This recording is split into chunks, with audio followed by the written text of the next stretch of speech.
What's up, everybody? This is Podcast Gameoverse, episode 132 for Saturday, January 28th. I am Wasabi Ice Cream, joined as always by my dude Rick. What's up? Yo, what's up, everybody? It's Rick and Yo. Wasabi. We had not very slow. We had a Xbox and Bethesda Developer Direct earlier this week. They talked about some pretty cool shit. I can't wait to get into it. But first, man, let's start where we always start. Tell the people what you've been playing. Not a lot. Not a lot. I checked out that Alright. Forspoken demo. I heard it's very unimpressive. You know what? I might buy that game because of that demo. Really? I'm not gonna lie, yeah. It's like, I'm not gonna sit here and tell you it's incredible, but I can look at it and I'm like, there's like something here that I'm liking.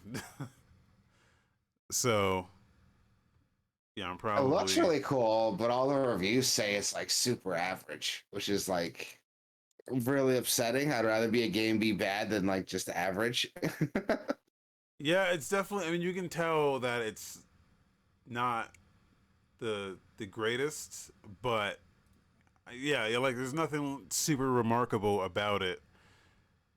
But when I was playing it, I was like, dude, this is like the combat is, there's like something there where I can you can, like, if you crank the difficulty up, because it starts on easy for whatever reason. At least in the demo, I don't know if the actual final game will start on easy, but it's really easy. But if you crank the difficulty up, you can tell that the combat, there's something there that you can really sink your teeth into if you really wanted to do that. So I don't know. I loaded it up. It didn't run incredibly well, but I cranked it down. Like, it has DLSS and all that other shit. So I was like, okay, how far down do we have to take this to get like 40 to 60 frames? And not too far. It wasn't too bad. So, but it was I one of the heard the cool things. optimization wasn't the best. Yeah, well, yeah, when they recommend a 3070. Does not look like it needs a 3070 to run, and I'm not sorry to say that. Yeah. But one of the cool things about it is that you can kind of build your own difficulty. That was another thing, that like the first screen in the options menu is a whole like difficulty menu, and you can go in there and set stuff. Like, it has your easy, medium, and hard and shit. But then below that, it has stuff that's like, if I remember, it was like how much damage you do, how much damage you take, how easy it is to do combos and shit like that. Shit that just, you can tweak like most aspects of the difficulty. And I was like, hey, this is really cool. Because if you did want to kind of just fine tune things and find the right balance for you, you could do that. You can say to, like, oh, I just want to adventure, or I don't want to. I want to put it on no death mode or shit like that. You can just do that. Which Okay. I wish more games would do, because sometimes you do want to just do that. Sometimes you just want to explore. It's an open world game, so okay. Joker said it's Persona 3 for the day, so he just comes in and says Persona 3. We do this live on twitch.tv/Gameoverse, youtube.com/Gameoverse. Joker comes in here. He's one of our regulars. He comes in and just says Persona 3. Or a variation of that could be Persona 4, Persona 5. He'll just say that and leave. What about Persona 3, Joe? Can you elaborate? No, he never elaborates. Never elaborates. That's all. That's all it's needed. Never elaborates, never says sorry. He just Persona 3. I just kidding. We love you, Joker.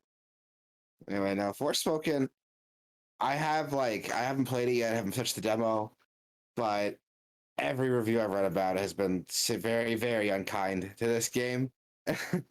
Mostly, I think they're shitting on the dialogue, which there is a lot of, and it's bad. Just to put it Yeah, it's like worse plainly. than Borderlands. Like it's rough. But unlike in Borderlands, you can actually turn down the amount that they talk That during. is good. Yeah, so you can turn it off completely, or you can just say, "Hey, just tone it down a little bit." So that's what I ended up doing, is turning it down a little bit. But I don't know, there's a surprising amount of depth that it's the combat that got me, and then just like running through the open world and being like, oh, let's just explore this. It just puts the landmarks on your map, at least for the demo. I guess to just give you a little bit of a taste of the open world. It just puts the landmarks on your map and says, "Hey, check this out and do this. Check this out and do this." So It's convenient. you just get to explore the world and really get a taste for the exploration and the combat. And it was just really cool. I mean, That's good. they the way they have it set up is like on the right trigger, you've got a certain set of moves. It almost reminds me of Kingdom Hearts a little bit. Uh, Okay, elaborate. just in the way it presents itself. Not anything specific. It's just the sound effects that fly off and the visual effects that fly off. It just, I don't know. I got like a Kingdom Hearts feeling, and then like a Final Fantasy 15 feeling almost, because it almost has Yeah. the same like dodge mechanic, where if you hold the button, she'll automatically dodge. But there is like a time dodge mechanic. It's I don't want to go like, I don't want to say it's like Devil May Cry or like Bayonetta or anything, because it's definitely not that, and it doesn't give you that visual feedback you need for it to be as crisp. Like, yeah, I was gonna say snappy. Yeah, yeah. Because it looks really floaty. Like the game looks fun, but it looks really floaty. The It's combat. floaty. It's floaty, but when you're so the way you attack is on your L2 and on your R2, you can or your like you have different attacks But like based on infamous. what your L2 is your defense and your R2 is your offense. Okay.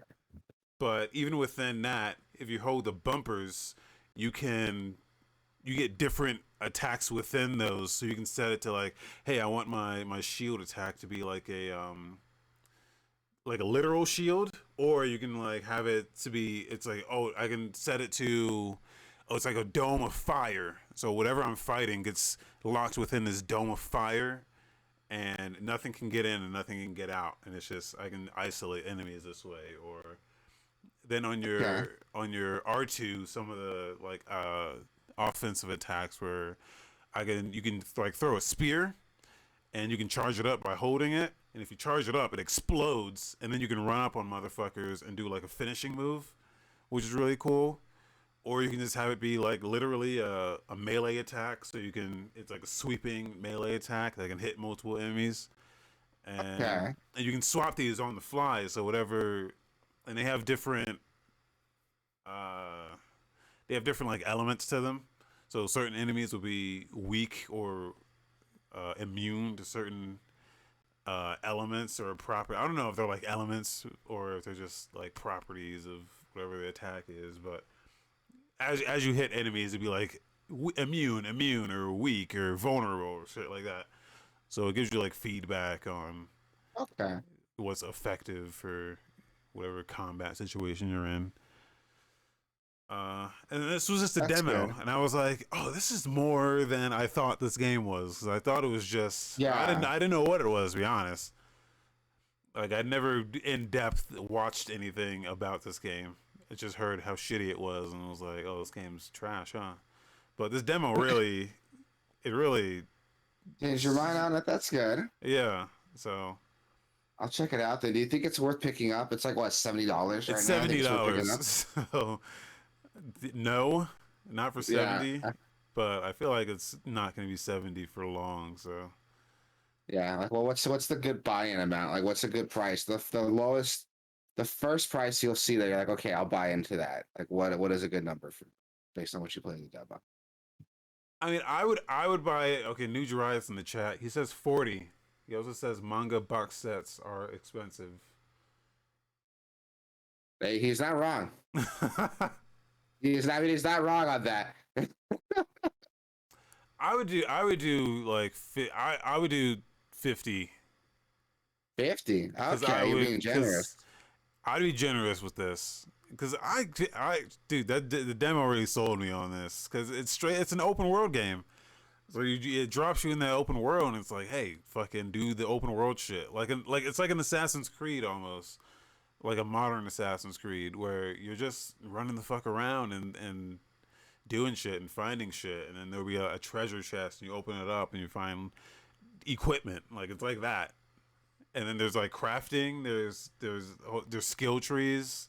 There's like a bunch of shit. So I feel like if it could be worth your money, even if it's not a great game, it's still like I don't know. To me, I would be like, I can put time into this. But maybe I'll have to give it a shot then. Like, it looks maybe like from what I'm seeing, 30 was like what I would buy into, but I haven't played it, so that's probably why I'm thinking that. yeah. Give the demo a shot and see what you think after that. Because the demo really it put me on. I was like, yo, this is. Yeah, here's some of the options and the difficulty. I made sure to like stop on this screen. I'm showing some footage right now. I made sure to stop here while I was recording so I could really get a look at it. It has like automatic spell switching, which I don't even know how they detect that, but that's what I was talking about. You can switch your spells at any time, and then you can combine them by hitting both the triggers at the same time too. So, Ooh, I like that. and then like automatically use healing items, auto evasion. Um, you can change how long the enemies get knocked down. There's aim assist. So, and those aren't even the accessibility options. Accessibility options have totally different stuff, like colorblind mode and stuff like that. That's good. I like Um, that. Even if like, well, it's good to see those options. Even if I'm not gonna like fuck with them really, I'm not gonna change anything really. It's good to see options like that, just because like if there's something about the game that annoys me, I can just toggle it and like turn it yeah, off. That's cool. it has an option to like just automatically pick shit up when you walk past it instead of having to hit the button. Like that was one of the things that annoyed me about Oh, that should Horizon. be on default. That should be Yeah, on by default. Like I don't want to like physically. yeah, We've like it's evolved past the point where I need to physically pick stuff up, which is yeah, dumb because that's how video games worked originally. You just walked over something and you got it, and then yeah, some guy decided let's put a button to pick it up now. Can you imagine if I push a button to pick up a fucking mushroom in Mario? Fuck that. Sorry, yeah, that triggers me. Like having to physically pick shit up like that. yeah. So I think that's one of the things that I pick up on is yeah, give me some good options, man. Like if I'm not having fun with the game, just let me tweak stuff to kind of make it my own. So Yeah. Uncle Dolph in the chat says I turned that auto pickup on The Last of Us and God of War Raggy Rock. yeah. If that, but it makes you like dig into the options to find that shit though. It's never like that shit should be default. But the fact that you don't even know it exists until you open the fucking menu is a little bit is kind of annoying. Yeah. Yeah, that's obnoxious. That should be on by default, I think. I'm glad it gives us the option at least though. Like that's yeah, I'm looking at this. There's like so much stuff like the Yeah. compass size, compass visibility, the chat frequency with the cuff, like that's cool. Even like hold and toggle options for like spell switching and like sprinting. Like there's a lot of cool stuff in there. I Yeah. like that. I like that because ever since I started PC gaming, I get like really annoyed if something doesn't do what I want it to do. So I think that's why I Yeah. don't play on console much anymore because I'm like I can't like deal with this. But consoles now allow you to kind of do a lot of that too. They Like do now. They do. sometimes, like some of them have FOV sliders now, and I'm like, yes, finally, fucking. Final fucking way. Jesus Christ. Well, no, that's good. I'm glad you're having fun with it. All the reviews I hear say it's like average, but it's good to talk to someone who's like actually played the at least the demo. Yeah, I played the Like over. demo, I'm and sure. I will probably buy that game if I can find it for 50 or cheaper. Okay, that's good. Super generous with it. You also play a SteamWorld Dig 2. Yeah, That's an oldie, right? That, it's that an came out a couple oldie. years ago. So they announced the next SteamWorld game, and Yeah. with that on Steam, they were having a huge sale on the entire SteamWorld franchise. Now, I've already played SteamWorld. I had it on Switch, but I don't really play my Switch that much anymore. So I was like, you know what? Let me get this on a platform that I'll actually play it. And yeah, $5 on Steam. It's probably still $5 right now. So I suggest you pick it up because this is one. It's one of my favorite Metroidvanias. Oh yeah. I played the first one on 3DS and I loved it. I never finished it, but I really, really liked it. I'm looking for an excuse to pick it up again. Yeah, Like, it's so good and it mixes up the formula. Like most Metroidvanias are kind of the same. I don't say they're the same, but like Metroidvania kind of gets when you use that term, you already have a picture in your head of what to expect. But SteamWorld Dig is completely like you don't even. It's completely different. It's like a mining simulator. yeah, because your Metroidvania is like go like left to right. This goes like down, like you're Down, yeah, digging down. down, Yeah, which is cool. That's really cool because like I played the first one and the whole goal is like it's a dungeon basically. The Metroidvania stuff goes on in a dungeon. yeah, So you're digging down, getting resources, taking them back up, getting better equipment, upgrading your shit so you can dig a little bit deeper. yeah, Like it's a fun gameplay loop that like dungeon crawlers have like nailed. So it's cool to see it in like a Metroidvania yeah. style. And then even within that, there's a bunch of hidden areas and hidden challenge rooms and shit like Yeah. that. So you can jump in there and be like, "Oh, this is crazy," and then it tells you, "Hey, it puts a check mark once you found everything in the challenge room." So, which it doesn't tell you it does that. You kind of just have to pick up on that. But uh, so if you don't see that check mark, like, oh, there's something like else hidden in here that I didn't find yet. So you go back in there with new tools and you can find some stuff that you missed. It's always it's always cool just looking for little hidden treasures. Like it'll be like a little mark on the wall, and you smack it, and it busts open a whole little hidden room that you didn't know was there. So we've got a bunch of Yeah. upgrades and just a lot of cool fun shit, man. It's just a fun fucking video game. Yeah. There's nothing bad I can say about SteamWorld. It's just it's fun as fuck. Like that's all you can say about it. Yeah, It's fun. It's really charming. I love the art style for it. The character designs are all really charming. yeah, Like there's nothing bad I can really say about it. You guys asked me to watch The Last of Us yet. I haven't. I yeah, want to. I heard it makes enough changes and it's like really good. And dude. That okay? the first So episode's on YouTube allegedly. So that's cool. I was going to I said last week that I wasn't going to turn this into like a fucking Last of Us, like a weekly Last of Us talk show or whatever the fuck, you know, those shitty Yeah. shows that just fucking talk Yeah. about every week. Oh, here's what Like happened this week on The Last of Us. the But Talking Dead, like the yeah, Stranger Things, like recap podcast. I know what you're talking about. dude, that Well, those are episode actually like too, officially licensed, but oh yeah, is it good? that second episode, man, is they do some stuff with the beginning of that episode. The first 10 minutes is Yeah. some completely new shit that Oh. I like the way they contextualize. I don't know if they're gonna do this every episode, but they recontextualize some of the stuff surrounding how the outbreak started that the game doesn't touch on at all. And I'm like, dude, this is fucking good.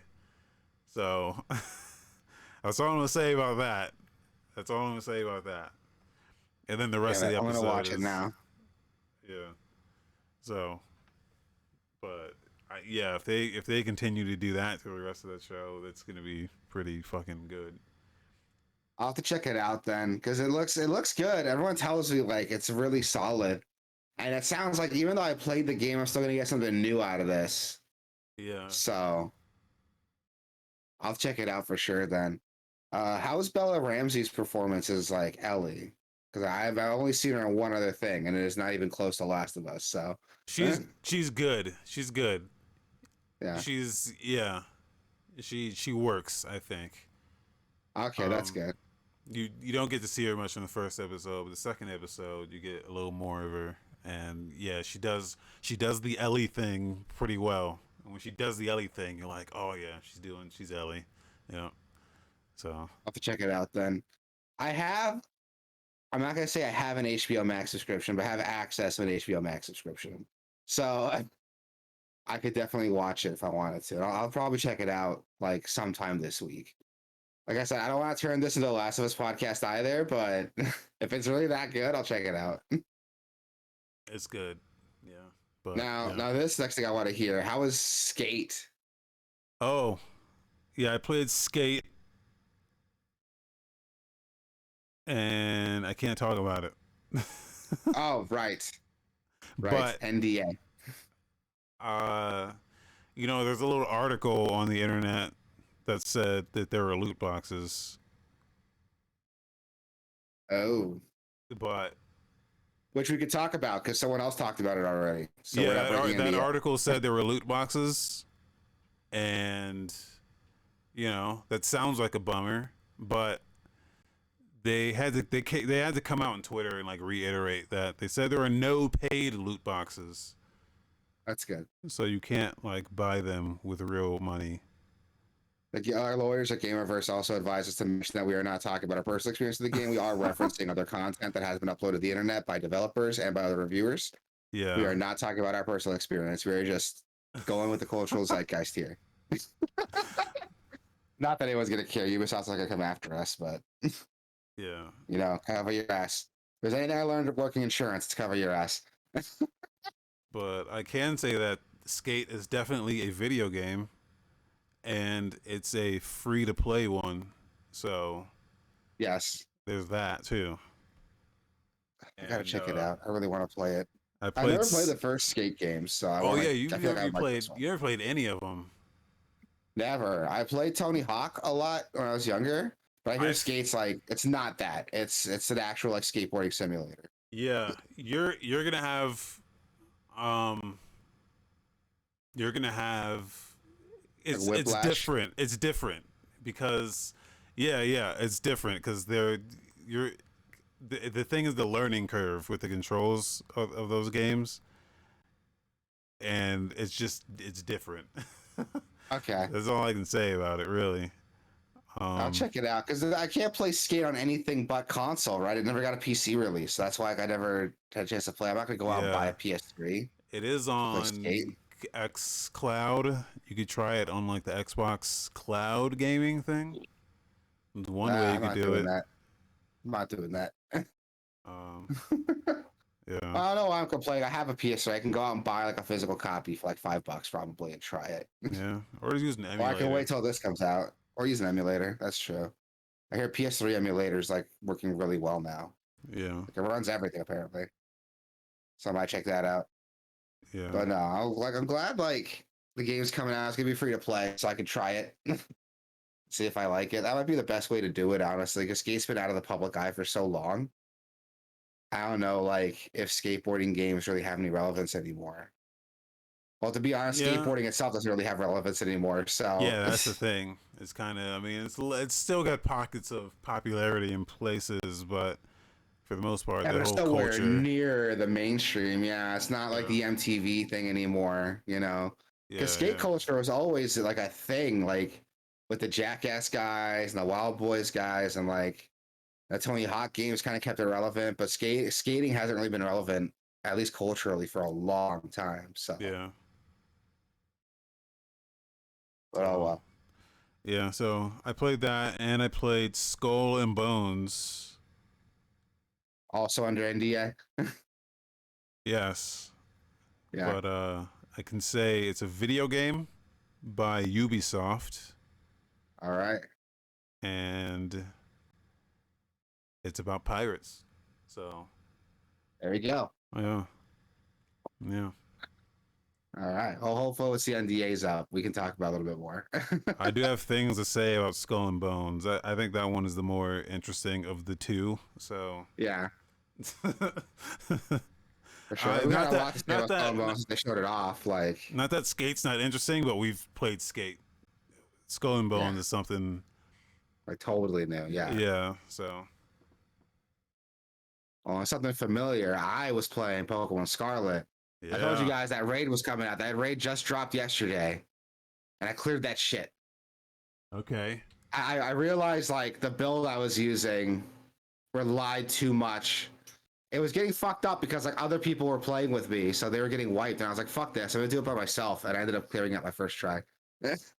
I barely did it, but I got closer than I ever did playing with other people. So I'm What? glad I did it. That How long did it take you to do it? So here's the build I ran, like some little behind the scenes stuff here. I'm running a stored power slow poke or slow bro build. What stored power is, it's a move they introduced in this new in Generation 9. It starts with 20 base power, so it's really weak, but it gets 20 more base power every time you raise a stat for your Pokemon. So if you cast like Nasty Plot and raise your special attack 2 stages, 2, 4, that's 40 extra power, 60 power now. And that happens every time you stack stats on it. So I was running Iron Defense to raise my defense 2 stages so I could take hits, and Nasty Plot so I can do more damage. I was raising that 2 stages. I ran for the first like chunk of the fight because Terra Raid Pokemon have a nasty ability that they could use that just eliminates all your stat changes. And they only do it once, so once you get over it, you're fine for the rest of the fight. But it's really fucking annoying to deal with when it happens. Luckily, the Greninja does it on his third turn. So I spent first turns, Iron Defense. I can take his hits. Third turn, heal myself with slack off, and then just buff my stats the rest of the fight. So after that, I spent like 3 turns buffing up my Iron Defense. That's 2, 4, 6 stages of defense. And then 3 turns buffing up my special attack. So 2, 4, 6 stages of special attack. So by the time I was done, my stored power had a ton of damage on it. And I finally went in to like hit him. I was doing a ton of damage, but he managed to crit me and he wiped me out. So I had to start over again and do it all over again. So it took me a while. It took me like 20 minutes, 30, almost 30. But I did it. I had a very small sliver left in the timer, but I fucking did it. And it's so cool. It turns out it was a protein Greninja, not a battle bond Greninja, which is great because if it was a battle bond Greninja, that would have been really hard because he gets powered up every time he knocks somebody out. So that would have been really fucking hard to deal with. But no, I did it. The build I put together came through. I wiped him out, and now I got a badass little Greninja that I could like breed if I wanted to. Wait. But yeah, wait, what? Well, 30 minutes. I'm thinking 30 minutes is not. I was thinking it would be like at least an hour for these fucking. No, raids, they don't go that long. God no. Yeah. The combat is not engaging enough to do a raid for an hour. Let's be honest here. True. It is. True. It's turn-based RPG combat. That is way too long to be doing it. But yeah, it took me a while for it because those could end really quickly because the timer goes down every time he wipes out one of your team. So and it's ticking down like as you go along. So it could end really quickly. I've had raids end in like a minute because it just wipes us. So that's what I did. I ended up just not relying on other people. I just did it myself. The game gives you CPU partners to play with, which would have been worse, but it doesn't count their knockouts against the timer. The only one that counts is yours. So that's good. Yeah, so all they can do really is help. They don't really help because they're not doing enough damage really. But sometimes you get lucky, so you have like Pokemon that has Intimidate, which is an ability that lowers the opposing Pokemon's attack whenever they enter battle. And that happens every time they get knocked out and come back. So that helps a little bit when you're by yourself because they're getting knocked out and coming back, lowering his attack, and it's not affecting the timer, so it's just helpful to you. But dude, the RNG for this, I will admit, is fucking obnoxious. Because from the beginning, he casts Double Team, which increases evasion, so that makes it harder to hit him. And because he uses Night Slash, which is the only move that's like super effective against me, even though I buff up my defense, if he crits, it's like almost a one-hit KO if he crits, and I'm not over like half health. So it's really obnoxious having to deal with that. The RNG really fucked me last time I did it, but I still managed to finish it. But it's fun. That's the only reason I play Pokemon now, is for these like big name 7-star raids. Because when a new one gets announced, I'm like, okay, cool. I'm going to start breeding. I'm going to start training. I'm going to get a build ready for this raid. And that's what keeping me busy with it. It's actually like a lot of fun. Like I'm having a lot of fun playing it just for that. Cool. Now, Xenoblade Chronicles 3 is another game I'm playing. This game is fucking incredible, dude. I hit every Xenoblade game kind of has that moment where the game like goes from like good to great. And I hit this moment here. And I was like, the story is fucking incredible, dude. It asks so many interesting questions of what it means to be alive and what it means to have freedom to do what you want with your life. It's so good. It's so fucking good. Like, I don't know if there's a way to talk to without getting super spoily, but there's some cool parts. Fuck you, Dolph. This game is excellent. Fuck you, Dolph. I will say, I'm not even gonna be nice. Fuck you. This game is incredible, dude. The story alone is like worth the cost of entry, but the gameplay mechanics, I told you it has a job system. That's really, really cool. It sounds like One Piece. What? No, how? Where does it sound like One Piece? Oh, you don't So know about those guys who One don't Piece. know. No, I watched the first like 100 episode of One Piece, and now they're at like what, 1,000. I got into One Piece like back in high school, and I watched a ton of it, and I fell out in college. And when I got back in, I wanted to get back into it, but they're like 1,000 episodes in, so I'm like, nah. I'll wait till it's done, and then like wait till someone tells you like what episodes to watch or what episodes to skip. But so I told the story last week. You know, it's about these two rival nations that basically live to fight. These characters are grown in like test tubes, and they're sent out to fight each other. And what's the big gimmick here is they have these what they're called flame clocks implanted into them, where their life is draining. So they only have a 10-year lifespan because they age rapidly into adulthood, and they're stuck like that for like 10 years, right? And once they hit 10 years, they have this big ceremony. Their bodies erased, their energy goes back to the world, and that's it. They serve their cause. But what's crazy is to keep them fighting, they have these clocks that tick down on their time. So they want to make it those 10 years. They got to kill other people and steal their energy. So they basically they live to fight and they fight to live in this game. And the very beginning of the game, something happens, anime bullshit happens that breaks that. So they're free from this. And now they can actually take time to examine like what they're doing and what it means to exist that's outside of fighting people all the time in constant war. It's crazy, like the stuff this game, the ideas this game has, the things it brings up. I can tell you this at the beginning of the game, but the guy who like breaks it for you is an old man. So they're looking at him like, oh, why is he all wrinkly? What kind of species is this? And the guy's like, I have species, dude. I'm old. You guys don't know that because you don't live that long.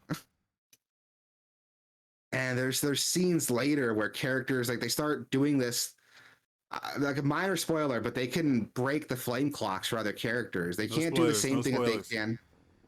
It's super early in the game when it happens, but they can break the flame clocks for other people. And every colony you help out has a different way of handling this news. Some of them are like freaked out because they're like, I don't know what my purpose is now, which is totally understandable. They spent their whole life like fighting because they had to. Now they don't have to. It's like, what do I do? Others are like relieved they don't have to fight people anymore and see their friends die. And because like, you know, the characters are made up from each rival nation, a lot of times you're helping colonies from each one. So a lot of them like hate you because you killed their friends. And it's so good, dude. And there's a moment in the game that's just incredible because everyone has their own motivations for living now. And there's some shit behind the scenes I'm not going to spoil that make you think there's more to this fighting than what you understand. And it's so good, dude. It's so fucking good. I think this is, as someone who liked Xenoblade Chronicles 2, I think this might be best Xenoblade I've played, at least from the trilogy. It is fucking incredible. And I had this moment last night where I was like, holy shit, this game is so good. Does the do the other games have the same theme? Because this is the first time I'm hearing. Okay, so this one's just like a standalone. No, the themes are totally different. Yeah. So what I've been told on it, but it doesn't continue. There's some stuff that leaks into their games I don't want to spoil. Okay. Okay, so Dolph got pretty far into it if you're quoting it, like, and you still think it's okay? You got bad taste, dude. I'm sorry, I can't help do we want to bring Dolph in and have him? Let's not. You beat it, you think it's okay? You're wrong, dude. You're wrong. Unless the game takes a fat shit in the last 5 chapters, I don't know how you could say that. Like, this game is incredible, man. Like I said, I haven't finished it yet, so unless like the last couple of chapters, the game just completely takes a shit on everything it was building up to, I don't know how you could not like it. But no, this game is fucking incredible, dude. I am having so much fun with it. Like I said, I don't want to spoil anything, but I hit a point in the game where I'm like, oh my God, this game is so neat. Like, it asks so much interesting stuff from you, and the characters, the way that they're handling it is so cool too. And it just drip feeds you revelations, and it's so good. I'm hooked, dude. I was hooked from the beginning, but now it's like a whole other level, just seeing this world like flesh out in front of me. Yeah. Well, it's like, fucking great. It seems like most people's issue with it is that it's too long. This is the donkey. We're watching the donkey video footage here, and his title. Well, Donkey's like Donkey doesn't really play RPGs. Like, let's be honest, Donkey's not an RPG guy. Like, well, to be fair, Donkey's not. I'm not going to go to him for the actual reviews, but that's fair. But it's long. I mean, the game takes its time, like developing the stuff and showing stuff off to you. But it is really fun, and it's really easy to get lost, like exploring everything and experimenting with your team composition, with the different classes you can unlock.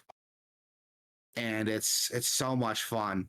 The game has it's a monolith software game though. So remember, it's got stats, it's got bars, it's got charts, it's got skill trees, it's got a ton of things that are just every fight. There's 3 different types of points you can build up that go into 3 different types of aspects of your composition. There's a lot here. It can be very overwhelming to explain all in the beginning, which is why they kind of drip feed stuff as they go through. And I think this game has the best pacing for that, because the first 2 Xenoblade games, they take so long to introduce mechanics to you to make sure you got it, that it's really easy to get bored of them super quick. But this game, it's a little bit faster with how it shares its information. It's a little bit faster with how you unlock some of the stuff, and it lets the reins off a lot more quickly than the other games. So that's why I kind of recommend it. Nujiraiya saying if I knew they made a Jedi Knight collection. Yeah, I did. I'm the Star Wars fan. Yeah, I knew they made a Jedi Knight collection. I haven't picked it up, but I know they did. But no, this game's incredible, dude. I really, really like this. And if you have a Switch, get Xenoblade. If you like JRPGs, get Xenoblade Chronicles 3. It's seriously that good. But yeah, that's all I've been playing. I got a baby, so all I can play really is on my Switch. But let's get into some gaming news, man, with the Xbox and Bethesda Direct. Yeah. So I was working when they did this Direct, so I had to watch stuff after. I didn't get to see it live. But they announced some pretty interesting stuff. Minecraft Legends, what they opened up with. It's their, would you call this like a strategy game? Like a real-time strategy game? Or more like a base building game? It's like a tower defense. Yeah. It's like a PvP like a tower defense RTS. I don't know if there's other games like this. That's the thing. I mean, to where they do like a PvP tower defense where you're building your defenses and then defending it from another team, I guess. I mean, Yeah, I guess it's like an RTS, I guess, but more on the R side, more on the RT side, I guess, because you're Yeah. actually in there. You know, it's like third person, more action oriented. Yeah, which is cool. Like the game looks fun. Like Minecraft is such a flexible game and such a flexible IP that you can really make a Minecraft anything and it'll work. Yeah, And we've had Minecraft, we've had the base Minecraft survival game, which isn't really a survival game. It plays with the survival stuff, but whatever. And then the Minecraft ARPG, the Diablo-like Minecraft game. Then we had the Telltale Minecraft game, and they were all reviewed which very is well. great. So Yeah, that's what everyone tells me. Yeah, well, I'm surprised. It's actually pretty good. And this looks like just it's an RTS sort of. Let's say real time tower defense, an RTTD. But yeah, it's a real time tower defense game with some Minecraft charm. And what I saw looked really cool. I liked what I'm here. It's a PvP game, so you are protecting it from other enemies, other players that want to like fuck with you. You can team up with your friends to actually build this base together. And the map's generated every match, so it's never the same. And there are like piglins that attack both teams. So there's like another third monster faction to worry about. yeah. Like it's really cool. I like it. It's set to release April 18th. I liked what I saw so far. Um, they didn't say anything, but it's coming to Game Pass, right? Like everything here is coming to Game Pass. Yeah, definitely. Yeah. Then they talked about Forza Motorsport. I don't really care for this too much because I'm not a big like racing game fan. But I gotta admit, some of the tech that's in here is really cool. They're boasting 500 plus cars, 800 upgrades, plus 100 plus new cars. And damage buildup is contextually aware for each car. So every car can take damage differently from each other based on the model or make that you're running, which is really interesting. I've never Yeah, heard of that before. this is a damage and like dirt buildup is contextual and Yeah, rain and shit. They said yeah, like pretty much everything. that's really neat. I like that. Like racing games have always been a showcase for like graphical fidelity. Like if Yeah, you want to show off your friends, this is why I bought a PS5. This is why I bought an Xbox One. yeah. Like get a racing game. Like that'll justify the performance a little bit. Uh, but this looks really cool. Like Forza's always been a little bit different from normal racing games because they kind of take a more like arcade approach to it. But it still hasn't been enough for me to get into them. But I can see the appeal here for them, and this looks really cool. Not Um, like not this for me. It's not this that I like. The track racing is not what I consider to be super fun and engaging. It's the open world. It's the Horizon stuff that I yeah. really like. The open world Oh yeah. stuff is just more video game for me. Like this is more just stimulation. Like I like racing cars type shit. You know, Yeah, which where there's a market for, I like but taking them off of sweet jumps and getting points for that. Yeah, yeah. yeah, You this game know, looks incredible though. Like crashing into looking at the stuff, trees, it's like crazy. destroying shit with my car and getting points for it is more fun than wow, that was an awesome line you drove. Here's points. Yeah. So Yeah, of course that's not going to be this one. It's Motorsport. It's not one of the Horizon games, but yeah, it looks really pretty. Like my God. The clouds are also procedurally generated. Time of day and yeah. weather's fully dynamic. I mean, they've There's been some, working on some this like tech for here. they've been working on this for a very long. The two Horizon games came out before the last straight up motorsport game came out, so they've been working on this for a while. Yeah, yeah. So there's some work here, and there's something here for those of like those racing fans out there. So go check it out. And the game runs really well. It's supposed to render at 4K, 60 FPS with ray tracing, and that's set to launch later this year. There's no specific date yet. Oh, and everything's gonna be available from the start. So online racing, single player career mode, that's available like at launch. Which I don't know why they felt they need to tell us that. I guess it's not a guarantee like it used to be back in the day, Yeah, you but know, whatever. like Halo and shit, kind of. Yeah. You can't expect the game to be ready to play at launch anymore. Yeah. And jokes aside, that this game looks really, really nice. Like, it's not for me, but I could see the appeal here for racing fans. And then, nobody expected, they announced Hi-Fi Rush, the third-person rhythm action game from Tango Gameworks, the Ghostwire Tokyo guys, Evil Within guys. Which they It's a don't. third person. I like when Yeah. they say like who made this. They're like, you know, the guys that made Evil Within and the Evil Within 2, and they just go from that. Like they don't even mention Ghostwire Tokyo.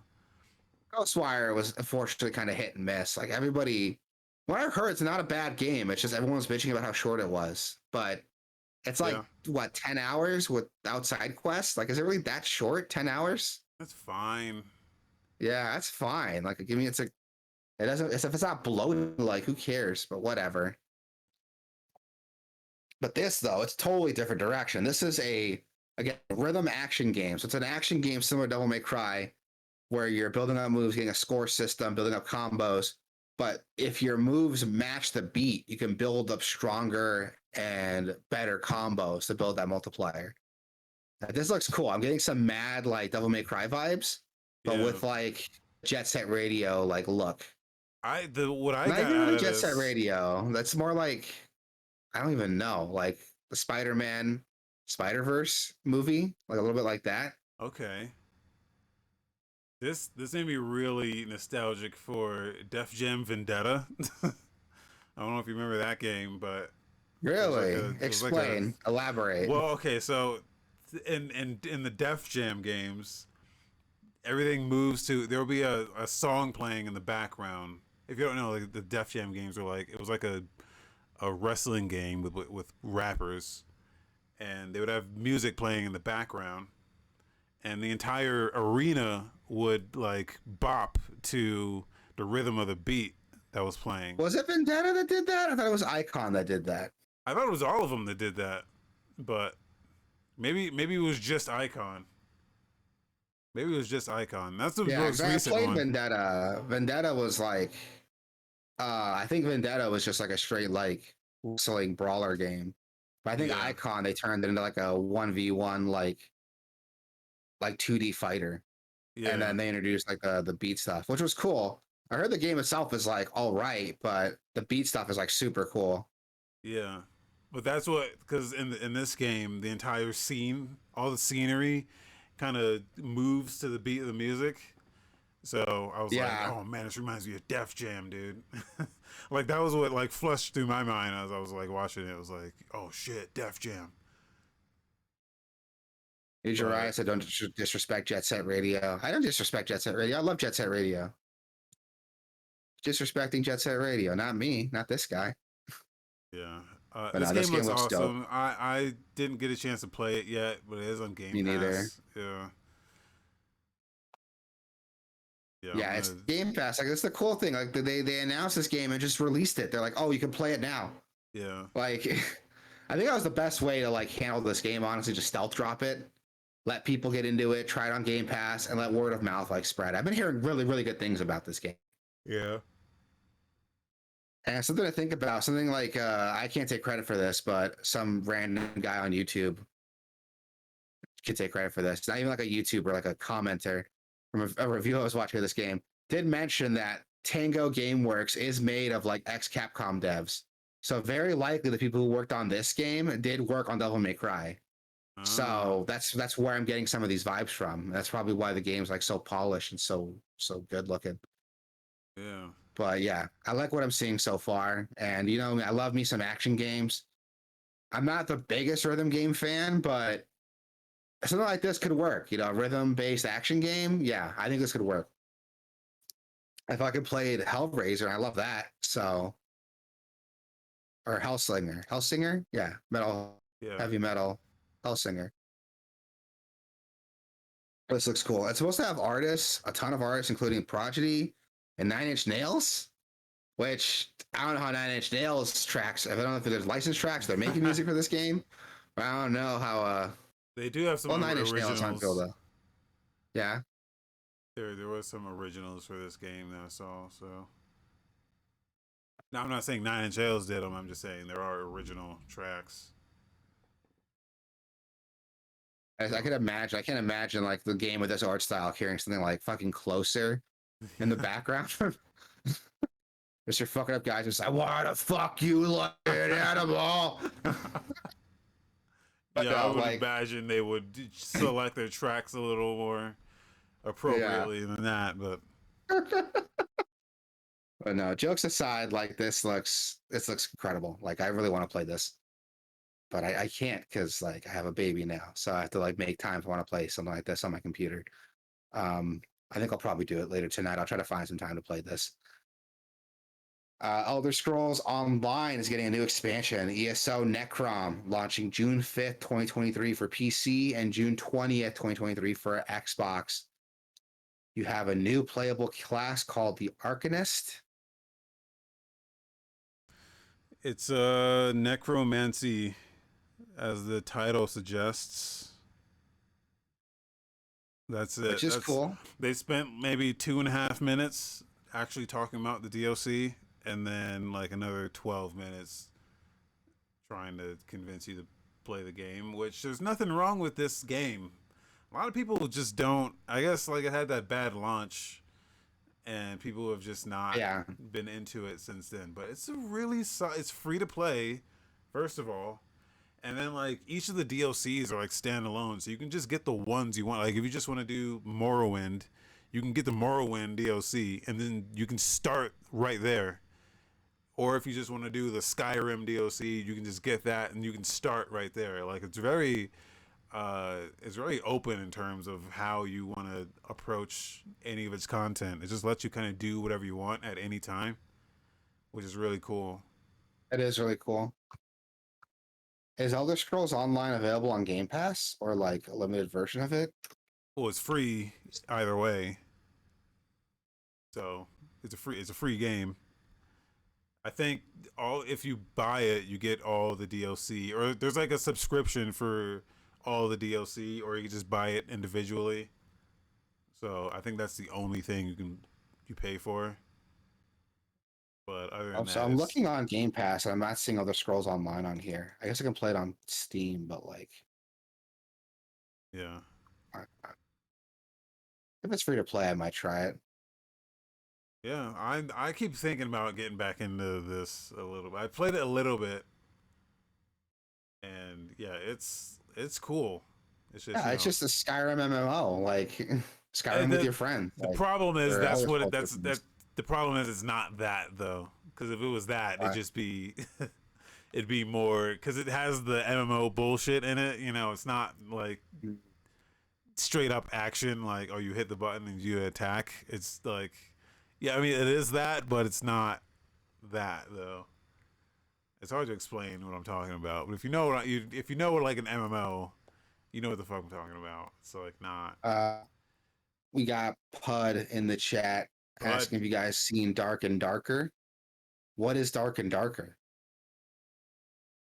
dark and darker. I've never heard of that. So it's so hyped for the playtest next Monday. What is this game?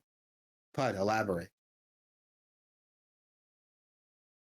Dark and darker is amazing. Oh, is this from a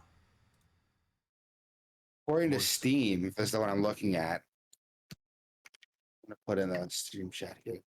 According to Steam, this is the right page. An unforgiving hardcore fantasy FPS dungeon PvPvE adventure. Band together with your friends, use your courage, wits, and cunning to uncover mythical treasures, defeat gruesome monsters, while staying one step ahead of the other devious treasure hunters. It's like Tarkov but fantasy.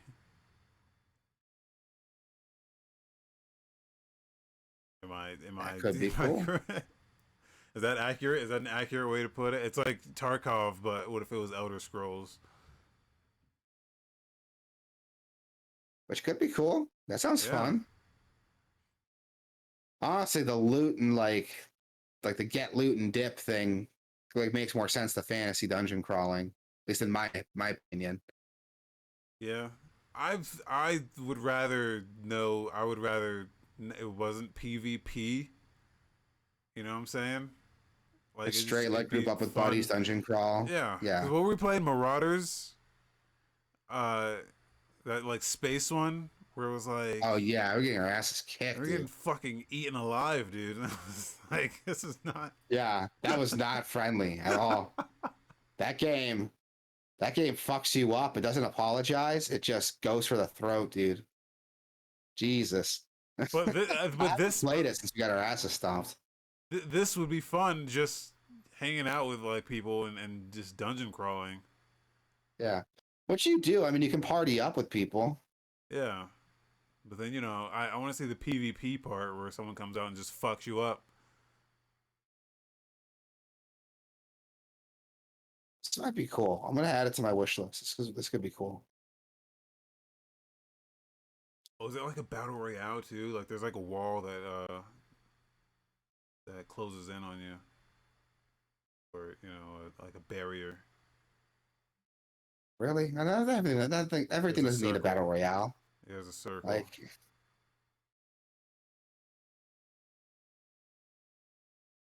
Yeah, this looks pretty cool. I always just wanted to be a dungeon crawler, man. It would just be just straight. It would be so much more appealing to me. Pud says the playtest starts Monday. Is it like a free to play playtest? Is it just an open playtest, or do we need to like buy the game or be like a backer or something?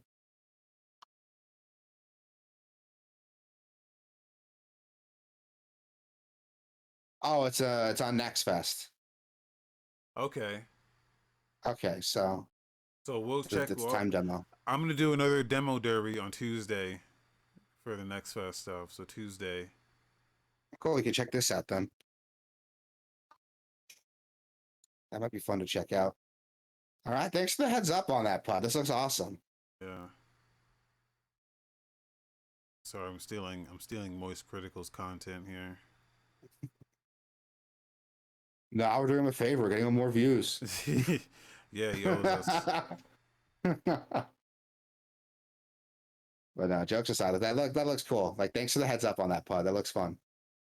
Nah, dude, it's cool. Like, we do this live, everybody. So if you guys, if you want to say, throw it in the chat. Like, we read the chat, and if there's something cool to talk about, we'll talk about it. Like, Yeah. Dark and Darker is definitely cool. I want to see more of that. So thanks for the heads up on that, dude. Speaking of free trials, Other Scrolls Online is all the chapters are free for a limited time. So if you want to give it a shot and try it out, you can. It's good. Yeah, it looks like fun. Like I'll definitely give it a shot. Like it looks like fun. Redfall. Let's see some more Redfall, which they did advise can be played single player or co-op. Like, this game looks like fun. If that last like developer like announcement was true, where they said it's like more of a Far Cry than a Left 4 Dead, I'm Yeah. infinitely more excited for this game now. Which now that After now that hearing they've that. shown that they've shown this now, and it looks more like a Far Cry the way they've Yeah, explained it. Because you never really see any big hordes or anything like a Left 4 Dead. It's always them like sneaking in some area and then trying to clear it out like an outpost. yeah. So yeah, I'm more into this than I was when I thought it was a Left 4 Dead. Even though It looks like fun. it seems like that it does have some of the Left 4 Dead shit, but like a Far Cry, there's loot. You kill enemies, you can get loot from them. You can take their weapons, and just it seems a lot cooler than just a straight up Left 4 Dead, which has just been too many of these days. Yeah, I feel like for the last like what year and a half, you've been getting a ton of like Left 4 Dead likes, dude. Anacrusis, Back for Blood. Oh man, there's been so many of them I can't even count. Like, which by the way, I'm bummed out. Anacrusis isn't on Game Pass anymore. I gotta buy it. Well, they put out a It's huge only update. $20. Yeah, they put out a huge update. It's only $20, but it's still in game preview. So, I don't know. Yeah, but Yeah, I don't know. But no, this looks cool. Like Redfall looks really neat. It's got that. It's Arcane, right? That's working on this. yeah, The Dishonored guys, which yeah. is awesome. Those guys know how to do like crazy cool abilities like super well. So, and I love them for that. I love the crazy abilities the game gives you, lets you tackle like challenges your own way. We got to see some pretty cool stuff like the Shroud Vampire that like blankets the area in darkness. So you can't see like really less outside of the combat zone it's created. It's really cool. Like there's some cool stuff in here, and I can't wait till this comes out. It's gonna be on Game Pass, so it'll be worth at least trying. Like, Yeah. but yeah, they showed off some gameplay stuff. You're basically going through neighborhoods, clearing out vampires, cleansing them from different houses, and clearing up vampire nests. And it lets you kind of approach missions the way you want. You can go in crazy or stealthy, and each character has their own like special abilities to help you through it. Like one guy can like tag enemies with like a crow familiar, and it looks cool. Like this looks dope. Like I can see myself having a lot of fun with this. And the fact that I can play the single player if I want to is like a plus because I do that a lot. But it's still cool to play that with friends. So this looks dope.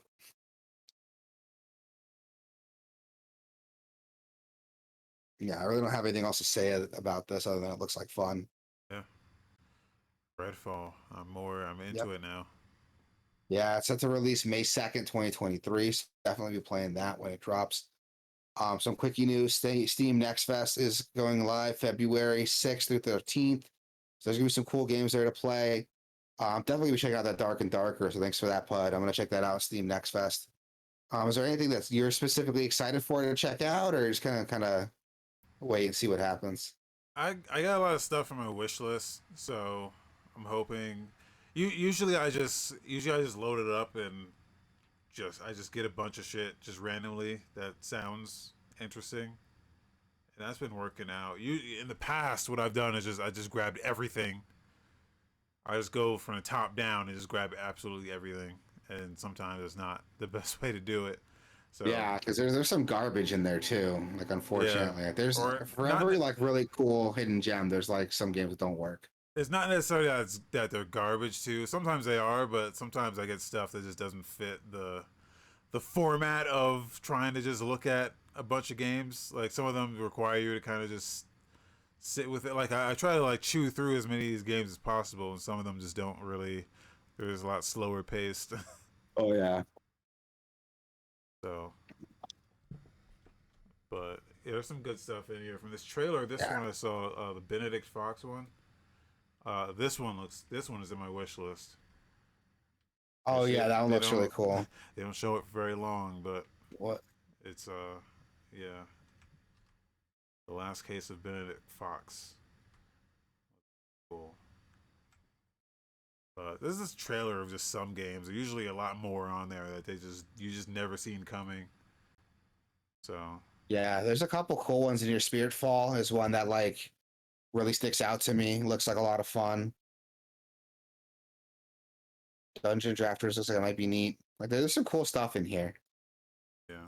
Trinity Fusion looks like it'll be fun too. Like there's some cool games in here. That's what they So showed off here. yeah, Tuesday I'm planning to do another very long demo derby stream. Just checking out games, man. Just games. Dope. I'll be off that day, so I'll probably be with the baby, so I can hang out with you, give you some company. Yeah, I do have my baby crying though, so have fun with that. And jokes aside, that this looks cool. I haven't said that a lot this podcast. I gotta get some new material, dude. Jesus Christ. Um, no, I can't wait for Steam Next Fest. There's always cool shit to look at with Steam Next Fest. I'm hoping to see like more expanded on games I've already played. Is this just gonna be new stuff, or is there a possibility that stuff we've already like tried will be in here too? It usually there's return customers, or like they'll, if they're still not out yet and they've been on working on it for a while, they'll put out sometimes the same demo, sometimes a new demo of games you've already seen. But I really, really, we're probably not going to because the demo showed off enough.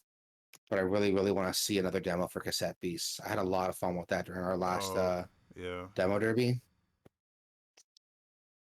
yeah, Yeah, that was that's the cool. other thing. Like you got to cater your demos. I don't want to tell anyone how to make their demo, but like Yeah. you need a catered demo. All right, you need a special demo of a section of your game that you think shows off what your game is about. Don't give me a demo. Don't give me the first like 12 minutes of your game and call that the demo. Like I don't want to start at the beginning at the slowest part of your game and waste a bunch of time getting to the action.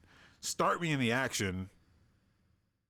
And Depends then on the game. Like Cassette Beast does that. And it does it really well because like it's an RPG, so it's because gonna draw you in with the I gameplay and the story. I gave it the time to do that, and I usually That's wouldn't. true. Like That's true. if it got to the point right off the bat, I'd be like, yeah, this is great. Nah, I hear you.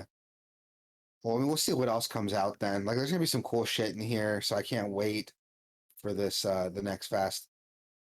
I'm gonna see some cool shit, dude. That's all I want. I just want to see some cool shit. I want to play some cool shit. Yeah. Talk about here on the show. We'll see. We'll see when that drops. Let's drop in February 6th, and it's running until February 12th. Come join us. We're gonna do it live. Wasabi is. I got a baby, so I'm not gonna be here the whole time. Yeah, but come join us. Check us out. And it's some continuing news. 4A Game Studio released an update that they are allowing the Metro Exodus development kit. So you can just go in there and mod new content for the game just for free.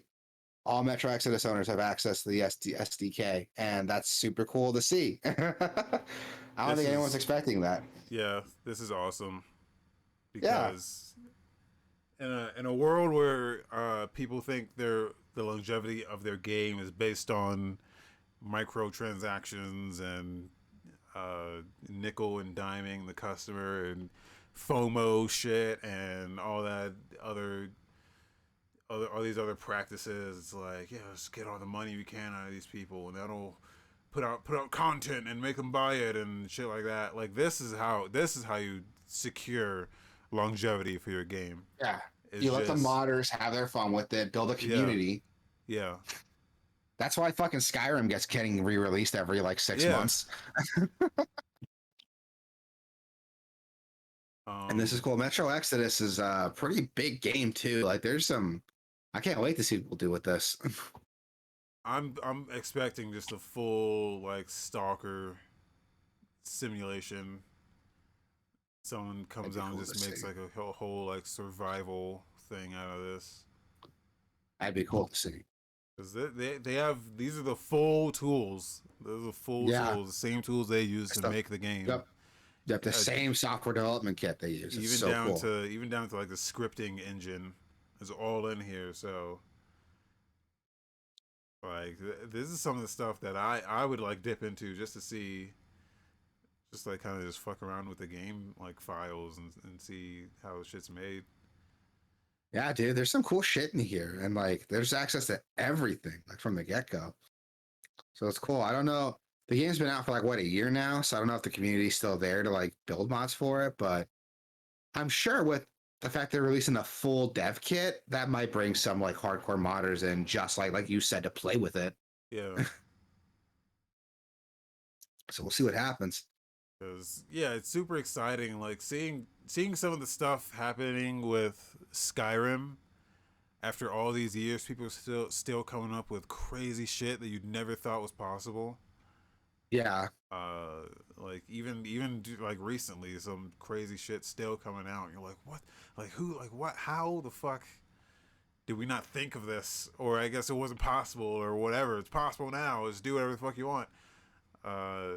Like that's the kind of shit I like to see. Just completely transforming the game to be just more modern. Even Skyrim in 2011, you never thought was possible, but with advances in technology, they've got like DLSS support in Skyrim now. Someone finally like recently added upscalers, so it has like DLSS and FSR and all that shit, which is fucking crazy. So That's really cool. because at an engine level, it's not like capable. So someone had to like reverse engineer the game to kind of get that shit running. So I don't know. It's super impressive what people can do. So Yeah, I want to see what comes out of this, even if it takes a while, because this stuff usually, if you're really sitting down and doing stuff, or if it's just as simple as like replacing, some of the enemies with Macho Man Randy Savage, like I'm for that.